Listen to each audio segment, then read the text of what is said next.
Good evening friends, welcome to my YouTube channel maths भक्त। आइए एक बार फिर से मैथ्स की भक्ति में डूबने का समय हो चुका है और हम लोग मैथ्स की भक्ति में डूब जाते हैं।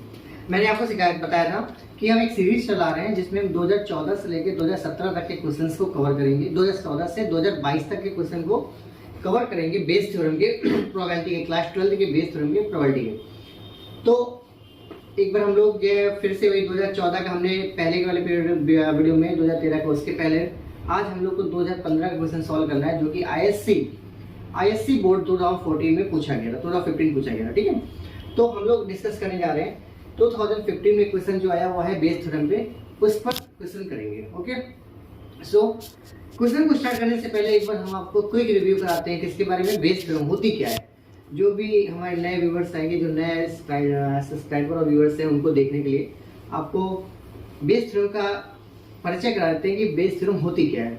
सो बेटा, इफ E1 E2 E3, अगर E1 E2 E3 E4 EN बहुत सारे इवेंट्स हैं और वो इवेंट्स कैसे mutually exclusive and exhaustive events हैं। म्यूचुअली एक्सक्लूसिव का मतलब होता है ऐसी जो इवेंट जिनके बीच में कोई भी इंटरसेक्शन पार्ट नहीं हो, वो म्यूचुअली एक्सक्लूसिव कहलाती हैं। Events associated with random experiment, क्या है, एक रैंडम एक्सपेरिमेंट है, उसमें कोई ऐसे इवेंट है जो एसोसिएटेड है कोई एक एक्सपेरिमेंट के थ्रू। ठीक है, तो बेस थ्योरम के थ्रू हमें प्रोबेबिलिटी करनी होती है। बेस थ्योरम को सबसे पहले याद करने का तरीका ये होता है कि जो चीज ऊपर देखिए लिखी है, जो चीज न्यूमरेटर में लिखी है वही चीज देखिए डिनोमिनेटर में लिखी है। लेकिन सिर्फ डिफरेंस इतना है कि न्यूमरेटर से डिनोमिनेटर में यहाँ पर क्या लगा दिया, सिग्मा लगा दिया है। जैसे ही तुम सिग्मा लगाते हो वैसे हमारी बेस थ्योरम क्या हो जाती है, कंप्लीट हो जाती है। क्लियर? तो बेटा P of EI into P of A upon EI is upon sigma P of EI into P of A by EI, where I is equal to 1 2 3 dash n events है। ठीक है, तो ये बेस थ्योरम का क्या हो गया, एक परिचय हो गया कि बेस थ्योरम कैसे अप्लाई करते हैं। EI upon A by EI जो आपका प्रोबेबिलिटी होगा जिसके रिस्पेक्ट में हमें निकालना होगा उसको इसमें रखेंगे न्यूमरेटर में। बाकी नीचे क्या है, total probability. Total probability just Bayes theorem से पहले पढ़ाई जाती है, तो वहां पर टोटल प्रोबेबिलिटी को वहां पर डिस्कस करेंगे। ठीक है, अब हम लोग क्या करने जा रहे हैं, 2015 में आईएससी में जो क्वेश्चन पूछा गया उसको डिस्कस करने जा रहे हैं। ठीक है, सो लेट्स स्टार्ट। ठीक है बेटा, तो 2015 का एक क्वेश्चन आपके सामने है। क्वेश्चन ये कह रहा है आपसे कि आपके पास 3 बैग हैं, bag first, bag second, bag third. आज मैंने क्या किया, कोई थ्योरी नहीं लिखी है, एक हमने उसको डायग्राम फॉर्म में क्वेश्चन को फॉर्मुलेट कर रहे हैं या डायग्राम फॉर्म में क्वेश्चन को समझाने की कोशिश कर रहे हैं। क्या है कि आपके पास ये 2015 क्वेश्चन डिस्कस कर रहे हैं, आप जाना आईसी में देखना 2015 क्वेश्चन पूछा गया क्लास 12 में प्रोबेबिलिटी का बेस थ्योरम से। कह रहा है कि बैग फर्स्ट है, बैग फर्स्ट में 2 व्हाइट 3 ब्लैक बॉल है, बैग सेकंड में 4 व्हाइट 1 ब्लैक बॉल है और बैग थर्ड में 3 व्हाइट 4 ब्लैक बॉल है। ठीक है, 3 बैग आपके पास, bag first, bag second, bag third. Bag first में जो है आपके पास ये बॉल्स हैं, बैग सेकंड में 4 व्हाइट 1 ब्लैक और बैग थर्ड में ये बॉल्स हैं। ठीक है, अब क्या कह रहा है क्वेश्चन कह रहा है कि आपके पास डाइस है, बैग के बाद बोला उसने एक डाइस है, उस डाइस को तुमने फेंका, सॉरी उस एक डाइस है, एक डाइस में से 1 2 3 4 5 6 लिखा होता है लेकिन यहाँ पर नहीं लिखा है। यहाँ पर क्या है, वो डाइस एक कुछ स्पेशल प्रकार का डाइस है, 1 is the special kind of a dice. Dice में है क्या कि डाइस में जहां 1 लिखा होता है, 2 लिखा होता है, 3 लिखा होता है, तो वहां पे उन्होंने फेसेस कर दिए हैं, red face, yellow face, green face. कह रहे हैं डाइस में 3 जो है रेड फेस है, 2 येलो फेस है और 1 ग्रीन फेस है। ठीक है, एक डाइस है, डाइस में 6 फेसेस होती है, 6 फेसेस में उसने कहा है 3 रेड फेस है, 2 येलो फेस है और 1 आपका ग्रीन फेस है। ठीक है, फिर क्वेश्चन में बोला गया है कि अब हमें क्या करना है, हमने डाइस को थ्रू किया, विथ थ्रू अ डाइस, एक डाइस को फेंका हमने।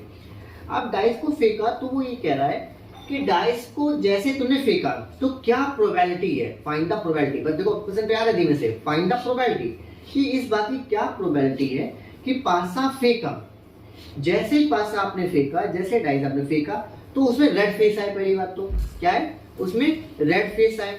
रेड फेस के बाद उसमें क्या है, उसमें रेड फेस आए और रेड फेस के बाद तो हमें क्या करना, एक पासा फेंका, रेड फेस आए। सबसे पहले तो बेटा डाइस में क्या 6 फलक थी, first face, second face, third phase, 4 5 6 faces में 3 रेड है, 2 येलो है, 1 ग्रीन है, टोटल 6 फेस हो गई। अब कहा पासा फेंका, जैसे ही आपने डाइस को फेंका, थ्रू किया तो डाइस आए रेड, डाइस गिरे रेड फेस का, और अगर रेड फेस आता है तो आपको बैक फर्स्ट सेलेक्ट करना है।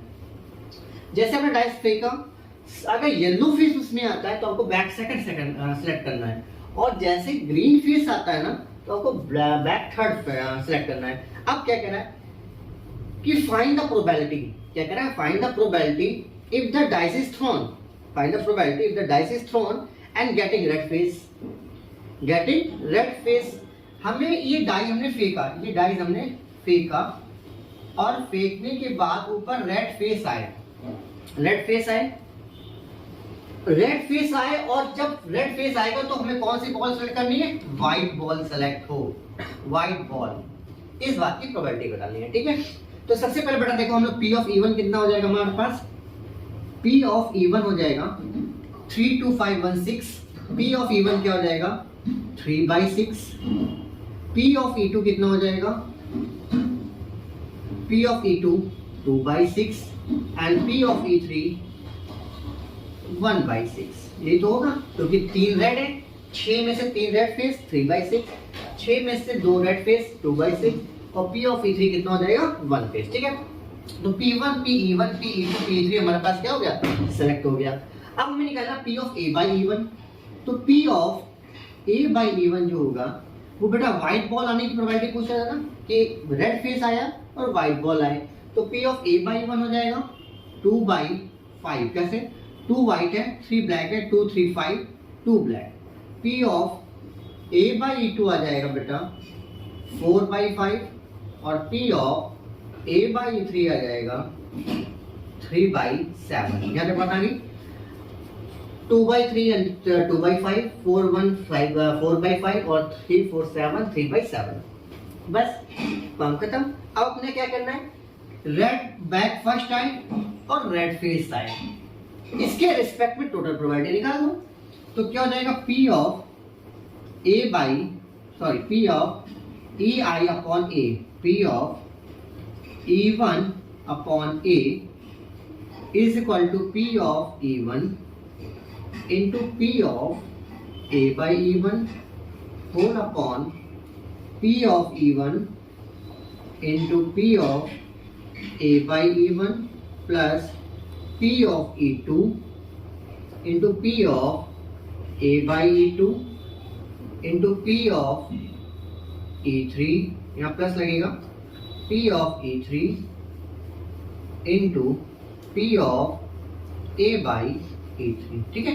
क्या किया कि आपने डाइस फेंका, क्या प्रोबेबिलिटी होगी, कुछ फिर से मैं बता रहा हूँ क्या प्रोबेबिलिटी होगी, if the dice is thrown, if the dice is thrown and dice की जो ऊपर वाली सरफेस है that is the red surface, and if red surface then you have to select the bag first, if yellow surface then the bag select the second, और green surface then select the bag third. Now formulate P of E1 by A, P of E1 how much, 3/6, P of A by E1 2/5 whole upon 3/6 2/5।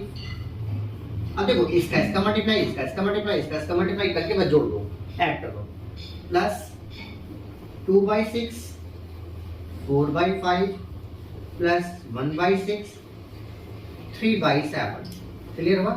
ना बेटा solve करो, solve करो, 3 2 जा 6 upon 6 into 5, रोक दिया, सो 6 upon 5, 3 2 जा 6 upon 5, देखो बेटा this is a calculation question and you have to do yourself, but I will solve till answer, but this is a calculation process, you have to solve yourself, and the calculator is the permitted in your exam hall, so you have to solve with the help of the calculator only, ठीक है।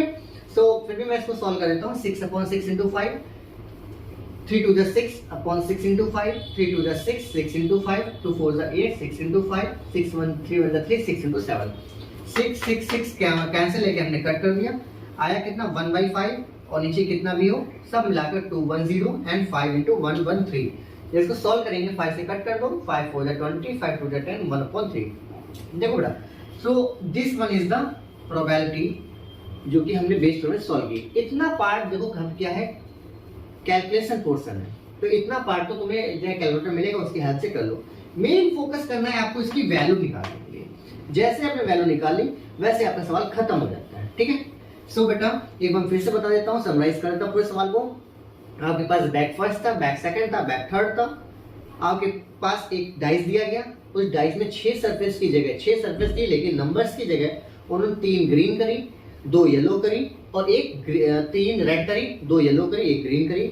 उन्होंने कहा कि आपने पासा फेंका, you have to throw the dice.